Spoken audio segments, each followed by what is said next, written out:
Hello, hi, and welcome to Political Quickie, your political show that subjectively discusses political situations in South Africa and all around the world. My name is Mapasika Mura. South Africa is no short of political scandals, and it's no different at the moment. A report is circulating, authored by academics in South Africa, titled Betrayal of the Promise: How a Nation is Being Stolen. We're no strangers to corruption, but the corruption suggested by this report is next level. My theory is this: when politicians and political parties accept donations from the private sector, that's where the problem begins. This is common practice, not just in South Africa, but all around the world, that political campaigns are funded by the private sector.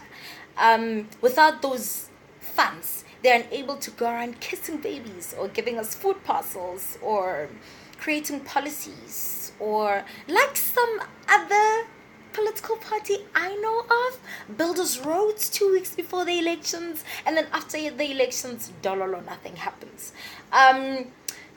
When someone gives you money, you are psychologically or feel psychologically indebted to them.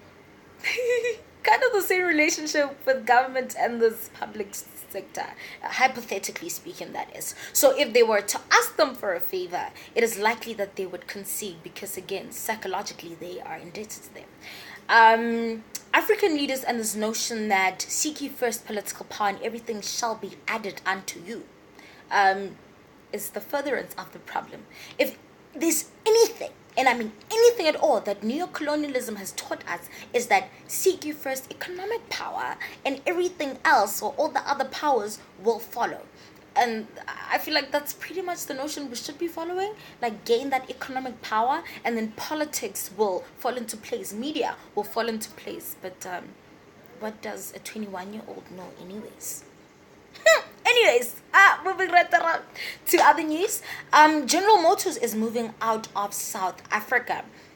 Not very political, except 1.5 thousand people stand to lose their jobs. The reason for this is that General Motors foresees that they will not be making strong returns in South Africa. It has absolutely nothing to do with the fact that Donald Trump had a conversation with automotive bosses in the US about how they should give Americans jobs. There's nothing wrong with that, except if you are being honest, you know? Just be honest about why you are moving out. Yeah. So, if there's anything that I believe, is that in the midst of challenge, there is always an opportunity for a better outcome. So, maybe South Africa, because we own raw materials, I mean, we Africans, we literally bathe in raw materials. And maybe because we have the human capital, maybe this is our chance to tap into the automotive industry, to manufacture cars. Ding! Okay, so countries like China, Korea, India, Germany benefit extensively from the automotive industry. And they're countries that do not own raw materials. It's kind of that case where Africa has resources. They sell it at a very undervalued price.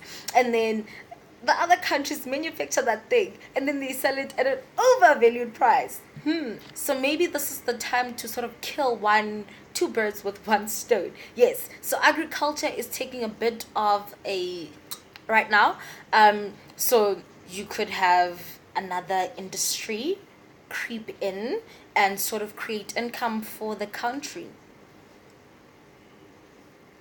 Maybe not. Maybe yes.